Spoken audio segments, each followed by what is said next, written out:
Greetings. This is a message for women in particular. It's a very, very tough message, but I want to improve society, and I think I have the right to express my opinion and my views and my beliefs. If you think this is too much for you, then please ignore this message. I do not want to be the person who puts pressure on you, but I think what I say will make sense, and it comes from my heart, and I think it will improve society. So let me start. I wrote a couple of things down, and I want to stay within 10 minutes, so let me start. Virgin Mary. Mary was a virgin, like it is written in the Bible, okay? She was a virgin. She preserved her body. She didn't do with her body whatever she wanted to do. She was fearing God. She was taking care of herself. She was living a righteous life. And it was written about Joseph, her spouse, to whom she was engaged to, that as he found out that she was pregnant, he was really like, oh, this cannot be. And it was written about Joseph in the Bible that he was a righteous person. That means he, number one, he feared God. He took care of himself. He chose a wife. He chose a person to be his wife who was also in his eyes pure and clean. So as he found out that Mary was pregnant, he was really like, oh, he was thinking about leaving her. But God, assured him that the child that she's carrying is actually the promised Messiah, the promised Christ. So what I want to say is that if you are a Christian and you are a woman, you should take Mary as a role model. Point. That's the point. Take Mary as a role model, really. And it's sad that pastors nowadays in today's Christian churches, they don't preach that, But the Bible is still the Bible, and God is still God. Adultery is still adultery, and fornication is still fornication. Sin is still sin, and sexual immorality is still sexual immorality. So point number 2, Eve was deceived. Women, please, from nowadays, you must know, that's what I'm telling you, you are heavily deceived. You are so deceived.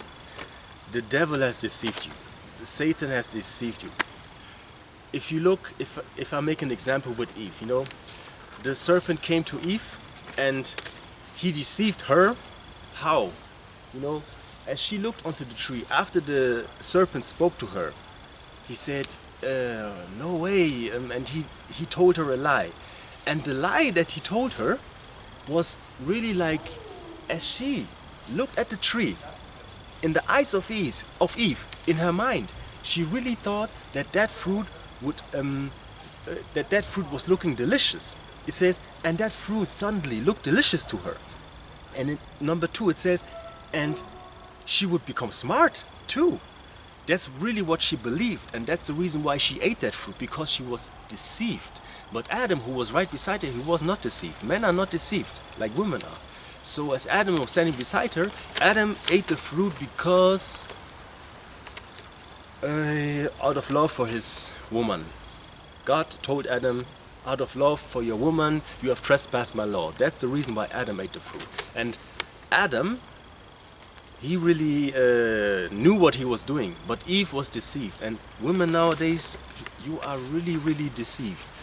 I'm just saying this for you, okay? I'm cool. You can live your life however you want. You can have all the freedom you like, but when women say it's their body, number one, it's their choice, it's okay. But it's also your consequences. I myself, I made very, very tremendous mistakes in my life, and I know I'm facing the consequences right now. I'm Christian. I believe in Jesus Christ. What he has done 2,000 years ago on the cross, it wiped everything away. But something telling me I'm dealing with things lately, and I think I have to face the consequences of the very, very big mistakes that I did in my life. I cannot run away from them. So number three, sex. Let me put it this way, okay? So sex is an invention from God. If you want to ask who invented sex, it is God who invented it. It is God. Yeah? So basically what we human beings do, we take that away from God and say, now this is ours. Now we can do with it whatever we want to, right? And that is wrong, because what comes out of it will be a mess, And the devil is the one who is actually, how can I say it? Perverting sex, right? Okay. So I just want to tell you, I want to take this thing back to God and tell you, if you want to do sex, please refer to God how it's done, because in the end it's a gift from God, you know. And don't act as if God doesn't want you to have sex. Don't act like that. But you know, God has made it in a certain way that you have it within a matrimonial setup, right?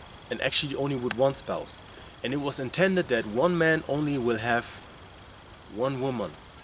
Of course, there are sometimes cases where some men choose to marry more than one wives, but usually one man has one woman, and there is a family. You know, God has thought about it. You become a grandparent.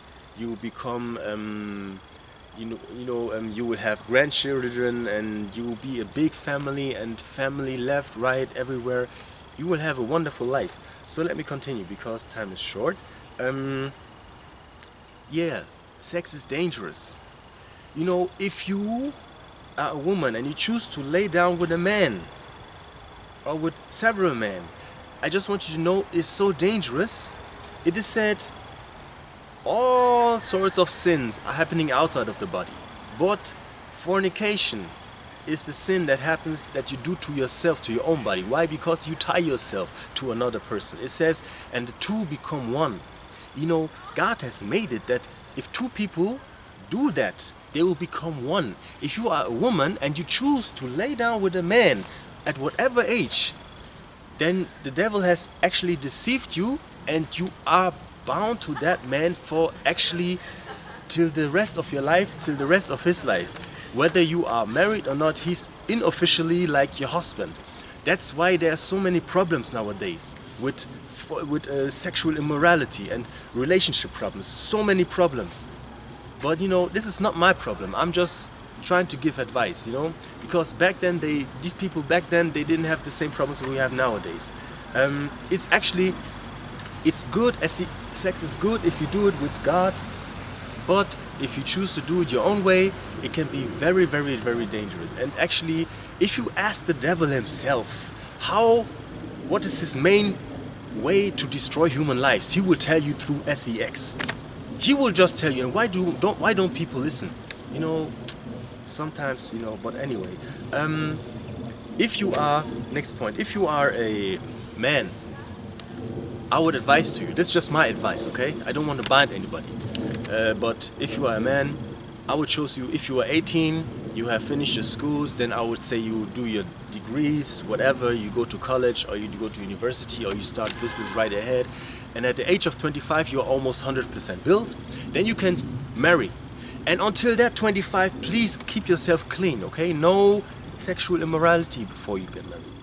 And even if you have reached only 75% of being finished, it's still okay. You can still marry, yeah? But what I'm saying is that when you come to puberty, wait till you're 25 and then marry at a young age. Marry at a young age. It's good. Become a father at a young age. It's good. And for women, I would really say marry at the age of 21 best. Like when you're 18, try to make sure that there is someone who really likes you, and you check him out, have your family check that person out, and that you can get married early at the age of 21. I'm really serious about this, you know. This is not BS or whatever. This is serious. I really mean what I'm saying, okay? So, but you don't have to do this. But I really recommend this, because this society, women, you are deceived when you think other things are more important than becoming a woman, than becoming a wife, than becoming a mother. Then somebody is lying to you, and you're believing that lie. So just like Eve believed that lie, that the fruit was looking delicious and that the fruit would make her smart, you women of nowadays, you're really thinking that your degree, your education, all the things you do, your career, is actually the main purpose of your life. But the main purpose of your life, the person who created you, God, He has said, He had a plan, and He has determined, destined for you to become a mother. Now we're here. when you are a mother, your children will actually love you. Your children will be the ones who will love you completely, right? Okay. Your children will be the ones who will love you the most. No other people will love you as much as your children. And for your husband, you will be the mother of his children, which is actually one of the greatest blessings. Like, you will be the one woman for him, that one woman that he really thinks, yeah, that's it, that's her. I said this point again, only one spouse per life.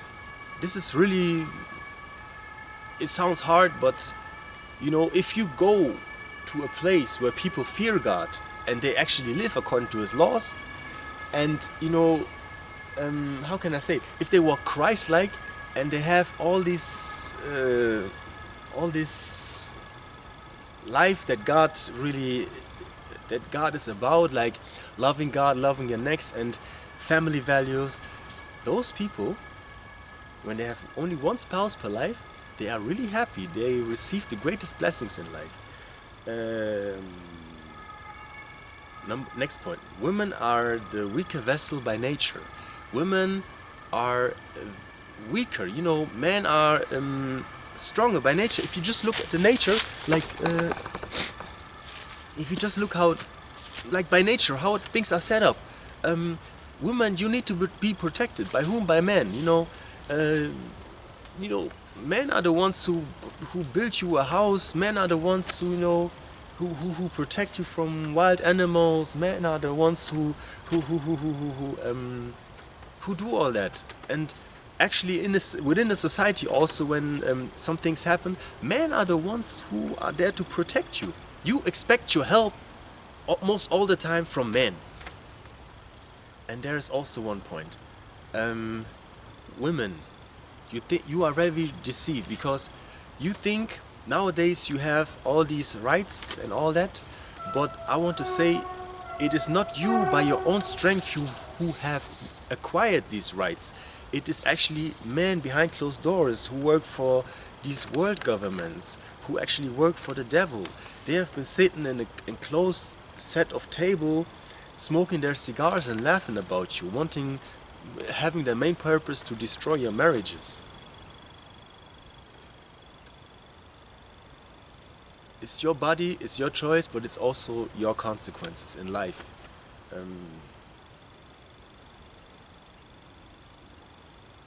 Yes, I don't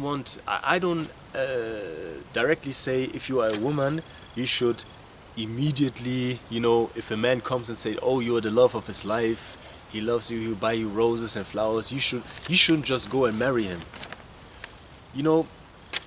When you want to have a protection as a woman, I recommend you, what protectors has God given to you? It is your father, because your father is a man. Which father wants to see his daughter getting treated bad? Okay, so you have your father. And by the way, let me say this. This is general cases, okay? There are always special cases.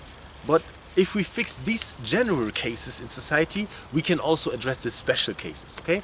But in the general case, you have a father and he loves you and he will protect you. And he will also advise you. And you have brothers usually, and they will also protect you because you are their sister, right? You have uncles. You have all the men as your relatives who are really, really, really there for you, right? And who can pay your future husband who really proposes to you.